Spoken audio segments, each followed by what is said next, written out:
Episode 7, Owning My Diagnosis.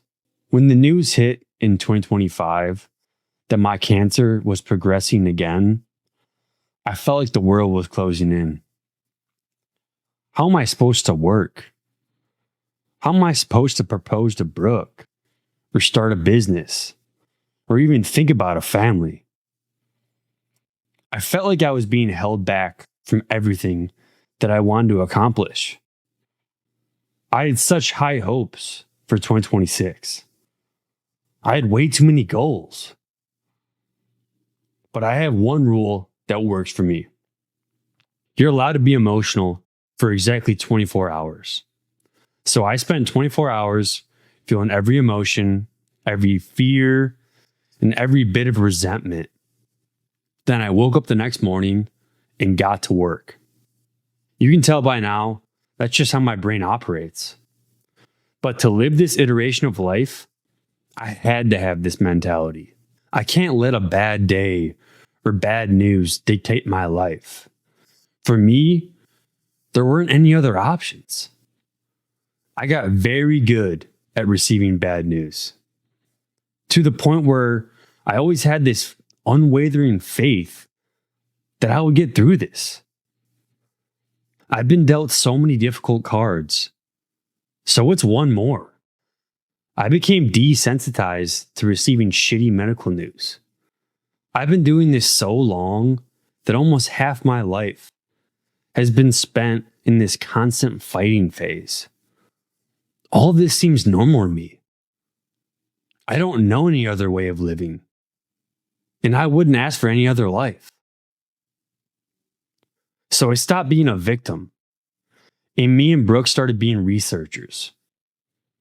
We dug into different chemotherapy drugs, planned out cycles, looked at different treatment options. I treated my next hospital visit like a business meeting that I had to prepare for. I walked in with notes, questions, and alternatives. You have to do your part. No one is as close to your situation as you are. It seems like common knowledge, but a doctor or any other person will never care about your life or your goals as much as you do. They aren't in your shoes. So take ownership of your life like it matters, because it does. And I hope it's something that you love and value. So back to the story. Nobody talks about the in-between time. The weeks spent waiting for doctors to call back while you feel like a ticking time bomb, and that your situation feels immediate and urgent, and that something's going to happen overnight. Every headache or side effect feels like the fuse is lit. After seeing numerous doctors, my team finally settled on traditional IV chemo. It was either traditional chemo or more radiation. So we opted for the safe route, even though traditional IV chemo had a hard time crossing the blood-brain barrier. Personally, I was in favor of this method because I hadn't done IV chemo in years and was prepared to dial in my diet alongside with it. The cocktail was carbo, PEM, and Bev. My first infusion was January 5th, 2026. I'm going to pull up a quick picture here. But I sat in this chair for 9 straight hours, getting blood work before chemo, after chemo. The actual infusions took forever, and we did kind of a slow drip to start because I hadn't had chemo in years. It's honestly one of the longest days I've had in the hospital. 9 straight hours where I was either sitting in a chair or talking to a doctor or giving blood or just waiting in the patient room. It was really packed to the hospital that day. So it, like I said, very long day, almost like working a 9 to 5. The last time I got chemo, I was 15 years old. And in my mind, it wasn't that bad. But again, that was 13 years ago. And you forget a lot of things in 13 years. You know, I thought chemo was something where you just felt shitty for a couple of days and then, got back to your normal routine. But I was terribly mistaken. I thought I could out-tough chemo. I was dead wrong. The first 5 days post-chemo hit me like nothing I've ever felt before. Walking up the stairs felt like climbing a mountain. Brushing my teeth was a struggle. I've literally never been down that bad. Chemo is a bad motherfucker. Don't ever downplay it. But by day 7, the chemo drugs filter out of your system and you start to feel better. I was doing brief 20-minute workouts just to feel normal again and do some of the same activities that I was doing before chemo. And in these 5 weeks of in-between time, I had an MRI, 6 telehealth calls, second opinions across 3 different states.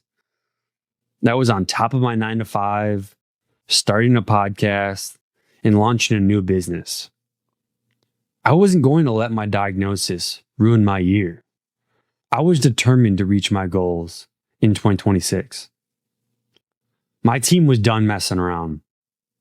Brooke and I became scientists. We had whiteboard sessions, read books, articles, anything we could find to educate ourselves on cancer. We studied the mechanisms that cancer uses to grow and how to close or inhibit these pathways. We realized that conventional treatment, when dealing with this aggressive cancer, is like duct taping a car bumper. It's a quick fix, but the bumper always falls off again. I needed to try something new. I built a non-negotiable protocol with the goal of starving the cancer. The foundation was simple: morning sunlight for my mitochondria, infrared saunas for cellular repair, cold plunges to kill inflammation. The fuel: strict keto, non-negotiable. I kept my GKI between 1 and 2 to starve the tumors of glucose while feeding my brain ketones. I used repurposed drugs and supplements like berberine and curcumin to shut down the secondary pathways that cancer uses to survive when chemo hits it, along with daily intermittent fasting. I was in war mode. I was on a tactical mission.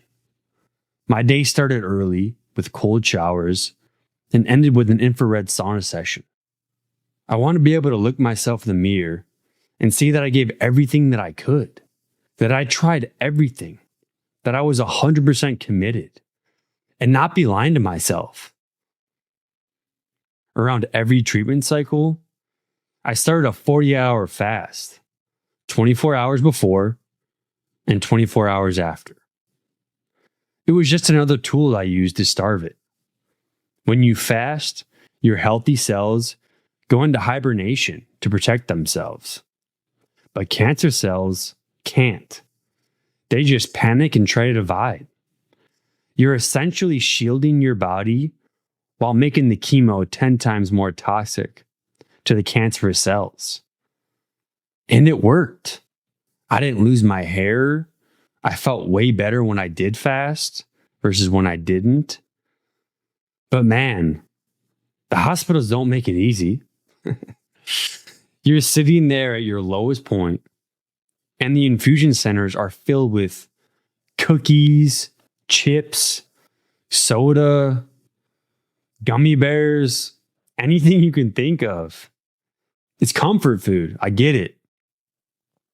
But it literally feeds the disease. Cancer grows on glucose and glutamine, sugars and carbs. I would sit there and stand my ground in a complete daze with an empty stomach. It was brutal. But after my treatments, I checked my blood work. My glucose was low at 70 to 80, and my ketones were between 1 and 4. This meant my body's terrain was changing. It was in a state of medical ketosis. If my research was right, this would at least slow down the process of progression. I just had to stay the course. By cycle 3, The cumulative hit was real. I caught a respiratory infection on top of the chemo, and I was a zombie. I was negative. I was exhausted.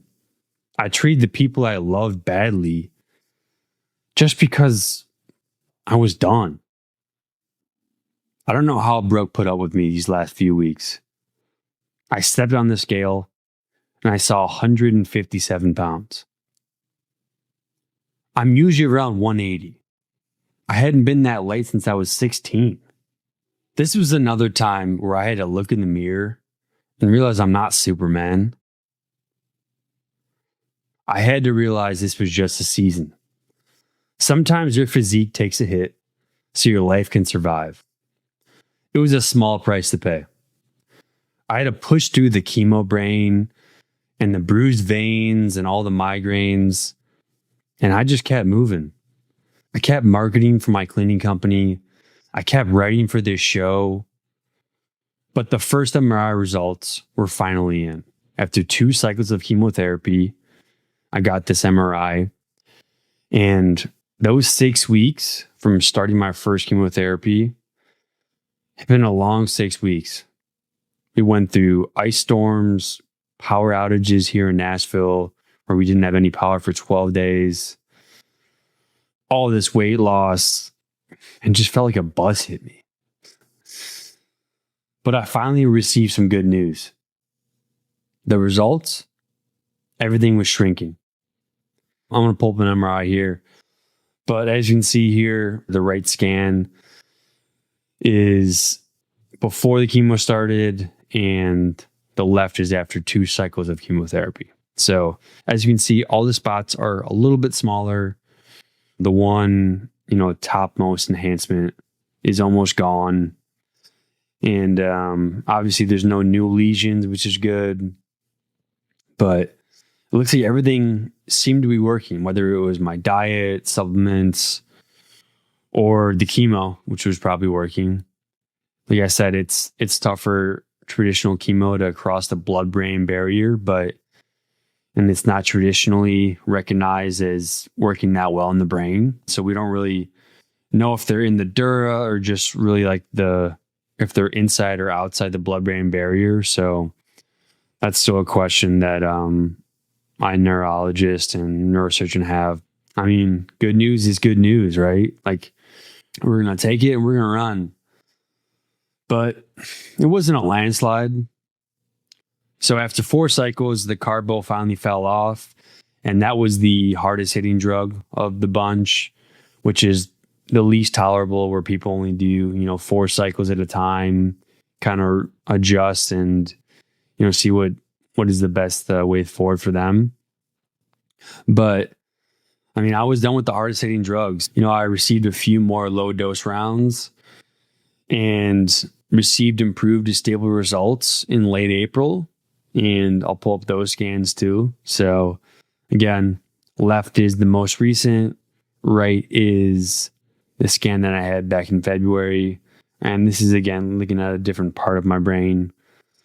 But you can see it's definitely shrunk a little bit, and it's, relatively stable to better. So again, everything's heading in the right direction. This is, the most updated version of an MRI that I have to date. So, again, there's not much going on. It's really small tumors in my brain, and they seem to be getting better, seem to be less enhanced and less prominent.